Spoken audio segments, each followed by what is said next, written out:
Well good morning, good afternoon, good evening my dear friends, welcome to my channel the travel man. कैसे हैं आप सब लोग? स्वागत है आप लोगों का हर बारी की तरह थाईलैंड वीडियो में। वो तो हम ज़रूर करते हैं। तो इस वीडियो के अंदर आज मैं एक वेरी इम्पॉर्टेंट आस्पेक्ट के बारे में बात करना चाहता हूँ। और रिसेंटली क्या हुआ था कि मैं काफ़ी रिसर्च करता हूँ थाईलैंड को लेके, और मैंने कहीं किसी एक फेसबुक ग्रुप में पढ़ी ये चीज़ कि किसी ने किसी को कहा कि थाईलैंड जो है आप बिना रिटर्न टिकट के भी जा सकते हो, ये लिख दिया।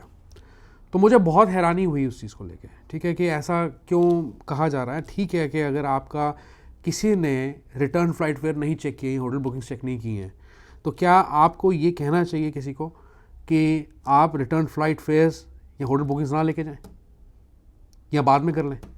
तो ऐसा नहीं होना चाहिए। तो आज उसी के बारे में एक मैसेज के तौर पे मैं इस वीडियो को बना रहा हूँ, क्योंकि हमारी कोशिश यही रहती है कि हम आपको सही गाइड करें, गलत गाइड ना करें।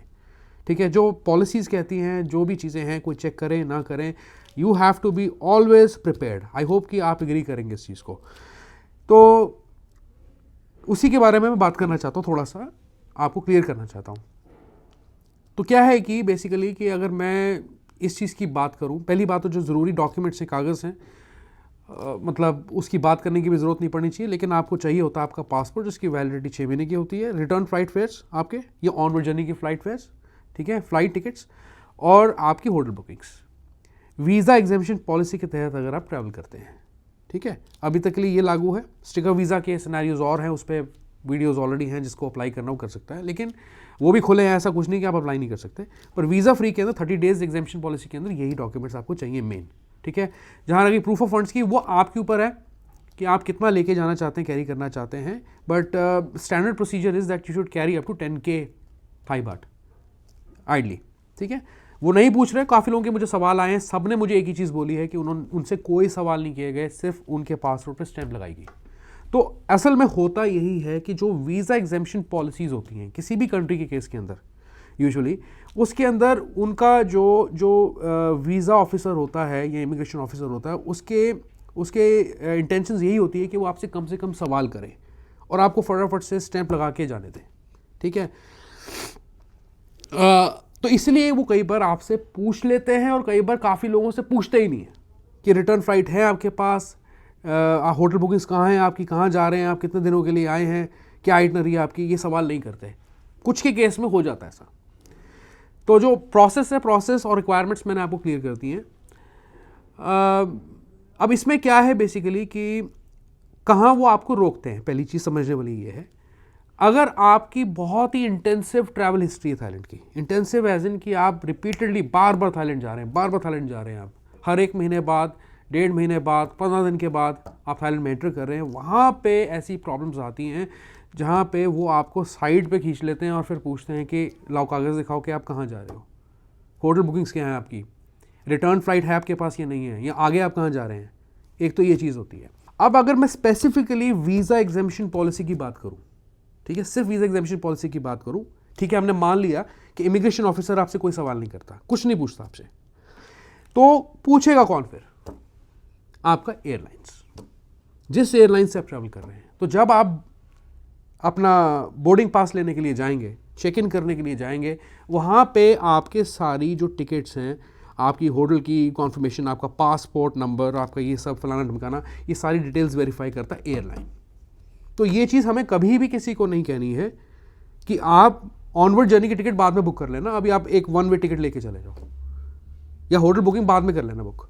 ठीक है, ऐसा नहीं है। होटल रिजर्व करके चले जाओ, पे नाउ पे लेटर का ऑप्शन चलेगा आज की डेट में।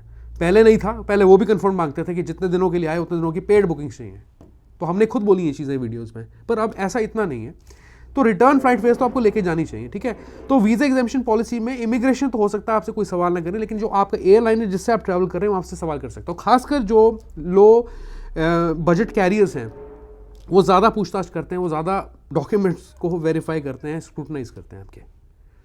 ठीक है, कुछ लोग क्या करते हैं, अब आपको ये भी बता दूं, ये भी गलत है। कुछ लोग क्या करते हैं कि डमी टिकट्स बुक कर लेते हैं।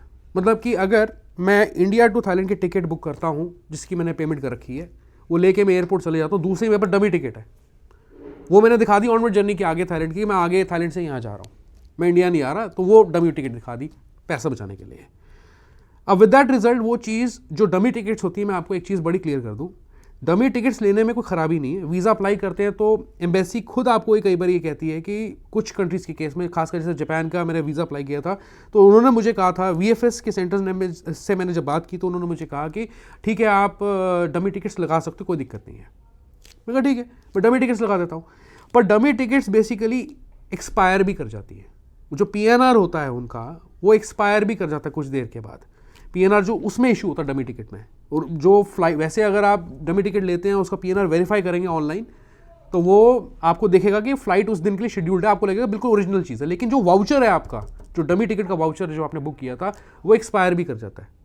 ठीक है, पहली चीज़ तो ये गलती कभी नहीं करनी है कि आप एक साइड की टिकट तो बुक कर लें और दूसरे साइड की टिकट के लिए आप डमी टिकट को ले लें। ठीक है, इसके अलावा कुछ लोग क्या करते हैं कि बस की टिकट ले ली, मतलब 1 वे टिकट बुक करके आगे बस की टिकट बुक कर रखी है मलेशिया के लिए, सिंगापुर के लिए वगैरह वगैरह। ट्रेन की टिकट्स बुक कर रखी काफ़ी लोगों ने। लेकिन अगर आप एयरपोर्ट के थ्रू जा रहे हैं, अगर आप इंडिया से थाईलैंड जा रहे हैं, थाईलैंड के बाद आगे आपकी बुकिंग है ऑनवर्ड जर्नी की बाई बस बाई ट्रेन, हो सकता है इमिग्रेशन आपको कुछ ना कहे, इमिग्रेशन थाईलैंड पे आपको कुछ ना कहे उस चीज़ के लिए, क्योंकि anyhow you are living that country by some means. ठीक है, लेकिन जब आप इंडिया से थाईलैंड जाएंगे बाई एयर, तो जो एयरलाइन होता है वो ये आपकी जो रिटर्न फ्लाइट है वो चेक करता है, ना कि बस की टिकट ना ट्रेन की टिकट। वो देखना चाहते हैं कि आपकी फ्लाइट बुक है वापस की कि नहीं है, वापस आपने फ्लाइट बुक की है नहीं की है। तो ये कभी नहीं सोचना है, ये चीज़ कभी गलती नहीं करनी, ना किसी को बोलना है कि आप रिटर्न फ्लाइट मत लेके जाओ।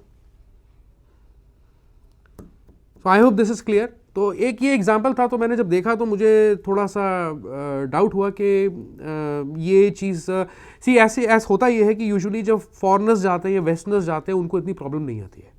पर जहाँ पे अगर आप साउथ एशियन कंट्रीज़ को बिलोंग करते हैं, आप इंडिया आ गया, उसमें पाकिस्तान आ गया, उसमें बांग्लादेश आ गया, उसमें नेपाल आ गया, श्रीलंका आ गया, उसमें अगर आप इन कंट्रीज से होते हुए जाते हैं तो यार यहाँ पे आपको जो है ना बेसिकली इन चीज़ों का चैलेंज आ सकता है। तो ऐसी गलती मत करना, कहने का मतलब है। इसलिए मैं स्पेशली अपनी ऑडियंस के लिए बना रहा हूँ, क्योंकि आप थाईलैंड की वीडियोस पसंद करते हैं और मैं आपको डेफिनेटली सही गाइड करना चाहता हूँ। आपको मेरी इंटेंशन यही है कि मैं आपको सही चीज़ बताऊँ। तो किसी से क्या पूछते नहीं पूछते हैं, मैंने एग्जाम्पल्स आपको शेयर करती हैं। Travel normally, carry all your documents, be prepared. Immigration पे कोई सवाल नहीं करते हैं, ये नहीं करते हैं, उसके बारे में मैंने ऑलरेडी वीडियोस के अंदर कवर कर दिया और लोगों के मुझे कमेंट्स आते जा रहे हैं। That is a good thing, thank you so much for your comments. तो मैं उनके बेसिस पे आपको चीज़ें क्लियर करता जा रहा हूँ। पर ये चीज़ मैंने एक हटके पढ़ी, जब मैंने किसी फेसबुक ग्रुप में पढ़ी मैंने ये चीज़ हटके, तो मुझे बड़ी हैरानी हुई। खैर गाइज, इस वीडियो को शेयर करते हैं, चैनल को सब्सक्राइब जरूर करें फॉर माय मोटिवेशन। इस किस्म का कंटेंट आपको थाईलैंड के रिलेटेड मिलता रहता है और कंट्रीज़ के ऊपर मैं वीडियोस डालता हूं। और साथ ही साथ मैं अपनी हांगकांग और ताइवान की सीरीज़ भी रन कर रहा हूं। तो बहुत सारे informative vlogs with itinerary, with directions, even उन वीडियोस के अंदर मैंने तक डाली हैं आपके लिए, ताकि आपको गूगल मैप्स भी चेक करना ना पड़े, कम से कम उस पर रिलाई करना पड़े। ऐसा तो नहीं हो सकता कि नहीं करना पड़ता, लेकिन उन वीडियोज़ को लिटरली फॉलो करके आप ट्रैवल कर सकते हैं हांगकांग, ताइवान और इंशाल्लाह फ्यूचर में थाईलैंड के ऊपर भी मैं ऐसी वीडियोस बनाऊंगा। तो कैसी लगी वीडियो ज़रूर बताएं, लाइक करते हैं, चैनल को सब्सक्राइब फिर से मैं बोलता हूं करके जाएं। And I see you once again, goodbye and take very very good care of yourself. Bye bye.